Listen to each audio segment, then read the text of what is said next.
Bienvenue à notre série en ligne Aspect, aujourd'hui destinée à notre public francophone. Je m'appelle Magali Berbera, je travaille ici au Cartoon Museum dans l'équipe de médiation culturelle. Aujourd'hui, je vais vous emmener au 3e étage du musée pour vous donner quelques impressions de notre exposition actuelle sur l'artiste lucernois Christoph Fischer. Donc Christoph Fischer, c'est la première rétrospective de cet artiste organisée ici au Cartoon Museum. Il travaille dans son atelier à Lucerne, et d'une partie pour ses projets créatifs personnels et d'autre partie pour des magazines et journaux bien connus en Suisse allemande comme la WOZ ou la NZZ, et se consacre surtout au genre du dessin documentaire. Il est très connu pour la réalisation de ses reportages illustrés, comme un reportage réalisé à Bumplitz en 2016 pour un magazine germanophone qui s'intitule simplement Reportagen. Et c'est de ce reportage dont sont tirés plusieurs des dessins au crayon à papier qui sont exposés ici dans cette salle bleue. Nous nous trouvons à Bumplitz, dans la périphérie ouest de la ville de Berne, plus précisément dans le quartier de Bumplitz-Bethléem. C'est un quartier résidentiel qui a connu un grand développement après les années 50, aussi dû à un important essor industriel. Énormément de blocs locatifs et de hauts immeubles ont été construits. C'est ce paysage de périphérie urbaine et surtout les habitants et les habitantes de Bumplitz que Christoph Fischer souhaitait rendre visible au travers de ce projet. Il est surtout intéressé à observer ce genre de lieux un peu incongrus qu'on n'irait pas forcément visiter comme ça pour le plaisir et qui ne sont pas non plus représentés dans les médias. La démarche de Christoph Fischer a quelque chose de quasi journalistique.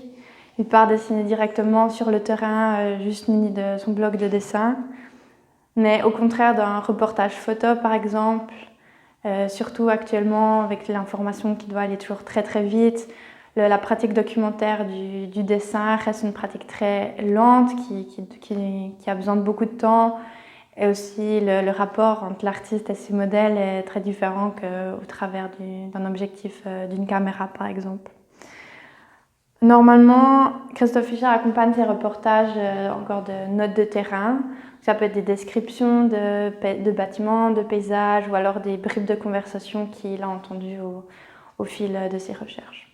Donc, dans les portraits des résidents et résidentes de Bethléem-Bumplitz, on retrouve l'envie de Christoph Fischer de capturer un instant, une atmosphère particulière dans ses traits de crayon. Il rencontre et dessine entre autres Isaias, Marianne Heidi ou encore Amir. Ce sont surtout les visages qui l'intriguent. Il les dessine de manière très réaliste, avec parfois des traits assez forts et beaucoup de détails, alors que le reste du corps est souvent seulement esquissé, avec quelques traits, voire même disproportionnellement petits par rapport à la tête.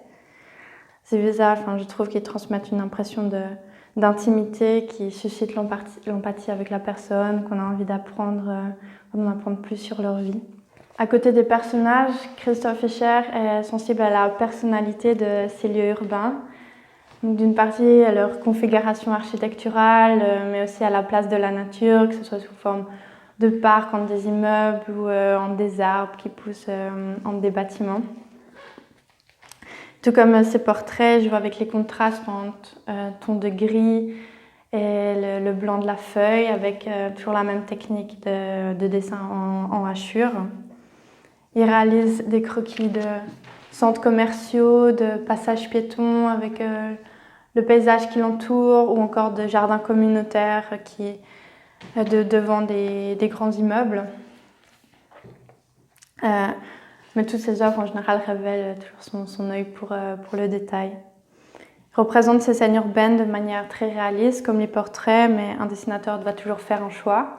Donc qu'est-ce qu'on va représenter, qu'est-ce qu'on va laisser de côté, quels éléments peuvent être simplifiés. C'est surtout ça qui me plaît dans le style de Christoph Fischer, c'est comment il utilise les espaces blancs de la feuille. Par exemple, ici, il va juste dessiner le contour de la végétation et sinon laisser un blanc, et sur les immeubles juste dessiner quelques rangées de fenêtres et le reste laisser blanc. Et oui, je trouve que ça ne donne pas du tout une impression de manque, mais ça donne une impression très homogène et légère. Dans un autre registre, mais toujours dans une optique documentaire, Christophe Fischer nous propose une visite dans un univers beaucoup plus personnel, celui de ses propres rêves. Donc, on passe ici à une ambiance beaucoup plus tamisée dans cette pièce où sont exposés les dessins de la série pendant que je dormais. En 2008 et 2017, Christophe Fischer a dessiné ses rêves presque chaque matin, juste après le réveil. Il garde toujours un cahier auprès de son lit, prêt à faire des croquis, souvent au feutre de couleur, et à retranscrire ses rêves en quelques mots. En 2019, il entreprend le vaste projet de transposer plus de 50 de ses croquis en dessin grand format avec son outil favori, donc le crayon à papier. La cinquantaine de ces dessins grande taille ainsi que quelques 120 croquis et les textes donc, décrivant les aventures nocturnes de Christophe Fischer ont été réunis dans une publication qui accompagne cette exposition au Cartoon Museum intitulée Pendant que je dormais, comme le titre de la série. C'est paru aux éditions Christophe Merian en 2020, seulement en allemand pour le moment, mais je vais quand même vous lire une traduction d'un rêve du 29 août 2013. Deux chevaux noirs courent sur un barrage qui traverse un fjord, un lac ou un détroit. Ils sont cachés sous une couverture bleue. Deux rectangles noircis avec une bordure blanche qui ressemble à des fenêtres de port de garage leur permettent de voir. Sur la colline à l'arrière-plan, d'énormes éléments en béton d'un monument vraisemblablement socialiste se dressent vers le ciel. Des tortues de mer nagent dans l'eau. Sous l'eau, il y a environ 3 personnes qui ne remontent jamais à la surface. Donc c'est un défi de condenser un rêve pareil en une seule image. Ça donne un résultat un peu étrange, étonnant ou en tout cas absurde. Et les dessins aussi parfois entre rêve et cauchemar, l'atmosphère peut être parfois un peu dérangeante. Et même si c'est toujours un style très réaliste, les proportions et la perspective ne jouent pas toujours, ce qui ajoute encore à cette impression de flottement entre deux réalités. En tout cas, ce qui m'impressionne, c'est la virtuosité de la technique de ce dessin au crayon à papier. Et c'est encore beaucoup plus impressionnant de les voir en vrai, ces grands formats.